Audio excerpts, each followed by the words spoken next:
So இந்த question பாருங்களேன்.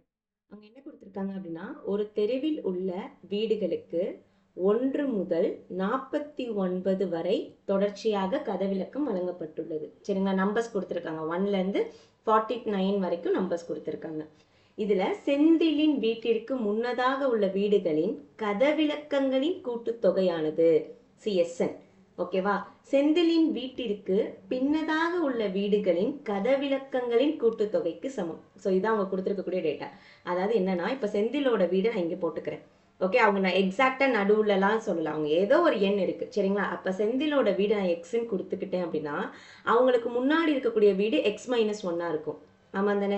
அதே மாதிரி அவங்களுக்கு அடுத்து இருக்கக்கூடிய வீடுங்கிறது x+1 இருக்கும். ரைட்டா? இப்போ ஒரு எக்ஸாம்பிளுக்கு x is equal to 20னா அதுக்கு முன்னாடி 19 இருக்கும், அதுக்கு பின்னாடி 21 இருக்கும். இப்போ அவங்க என்ன கொடுத்துருக்காங்க அப்படின்னா, செந்திலின் வீட்டிற்கு முன்னதாக உள்ள கதவிலக்கங்களின் கூட்டுத்தொகையானது, அதாவது xn-1 சாரி x, நம்ம யூஸ்வலா sன்னு சொல்லுவோமா, அந்த s n-க்கு பதிலா நான் என்னன்னு போட போறேன், s x-1.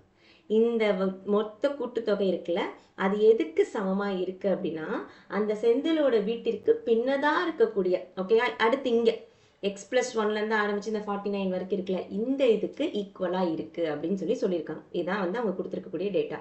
அப்ப செந்திலோட வீடு என்ன? ஓகே, ஸோ இப்போ இதுக்கு என்ன பண்ண போறோம்னு பாருங்க. முதல் எண் இயல் எண்களின் கூடுதலுக்கு ஃபார்முலா n × n+1 / 2. ஆமா தானே? முதல் எண் இயல் எண்களின் கூடுதலுக்கு ஃபார்முலா n × n+1 / 2. அதே மாதிரி SN-க்கான மொத்த ஃபார்முலா நம்ம என்ன படிச்சிருக்கோம் அப்படின்னா n/2 a + l. இது ரெண்டுமே கூடுதலுக்கான ஃபார்முலா தான். சரிங்களா? இப்போ இங்கே என்ன பண்ணுறேன் அப்படின்னா, 1லேருந்து ஆரம்பிச்சு x-1 வரைக்குங்கிறதுனால இந்த n × n+1 / 2 அந்த ஃபார்முலா நான் போடுறேன். அப்போ என்ன ஆகுது? என்னங்கிறது x-1. n+1ங்கிறப்ப என்ன ஆயிரும்? x-1 + 1 ஆகும். -1 + 1 கேன்சல் ஆகும். அப்போ x / 2. இந்த கூட்டுத்தொகை யாருக்கு சமமா இருக்கு? பின்னாடி இருக்கக்கூடிய எண்ணுக்கு சமமா இருக்கு. இப்போ இங்க நல்லா பாருங்க, இங்க செந்திலோட வீடு நான் எக்ஸ்ன்னு வச்சுட்டேன், அதாவது 20ன்னு வச்சுட்டேன்னா பின்னாடி மொத்தம் எனக்கு 29 வீடு இருக்கும். ஆமா தானே? அதாவது மொத்தமா 49. அப்ப 49 - 20 29ன்னு போடுறேன். அதே மாதிரி இங்க எண்ணுக்கு பதிலா நான் என்ன போட போறேன்? 49 - x-ன்னு போட போறேன். சரியா? n / 2. a யாரு? ஏங்கிறது இங்க x+1. L யாரு? 49. ஸோ இதை சிம்பிளிஃபை பண்ணால் என்ன வருது? 50 + x. இப்போ இதுக்கு சிம்பிளிஃபை பண்ணால் நம்மளோட ஆன்சர் இந்த 2க்கு இந்த 2 கேன்சல் ஆயிரும். இங்கே பாருங்க, இந்த இடத்துல x-1 இருக்கு. ஓகே, இதை ஃபுல்லாக மல்டிப்ளை பண்ணிக்கலாம். x² - x is equal to 49 - x 50 + x இருக்கு. See 49 × 50ங்கிறப்போ 2450. தென் ஒரு +49x. அடுத்து இவனை மல்டிப்ளை பண்ண ஒரு -50x ப்ளஸ் என்னது? x².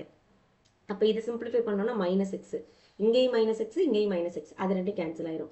இப்போ இந்த x² இருக்கு பார்த்தீங்களா, அதாவது இங்கே -x² இருக்கு. C minus into plus minus. அப்போ இந்த -x² இந்த பக்கம் வந்துச்சுன்னா +x² ஆயிரும். அப்போ 2x². அப்போ 2x² is equal to 2450. இதை சிம்பிளிஃபை பண்ணுங்க. பண்ணா என்ன வருது? இந்த அமௌண்ட் வருதா? சி x² வந்து 1225 அப்படின்னா எக்ஸோட மதிப்பு வேணும். சி நமக்கு தெரியும், இந்த 12 25னா அது கண்டிப்பா என்னது? ஒரு 5ஓடைய ஸ்கொயராக தான் இருக்கும். அப்போ 5 போட்டுறேன். இந்த 12 எந்த 2 கான்சிக்யூட்டிவ் நம்பர்ஸை பெருக்குனா வரும்னு பார்த்தா 3×12, ரைட்டா? அப்போ இது யாரோட ஸ்கொயர்? 35ஓட ஸ்கொயர். அப்போ செந்திலோட வீட்டுடைய மதிப்பு என்ன? 35.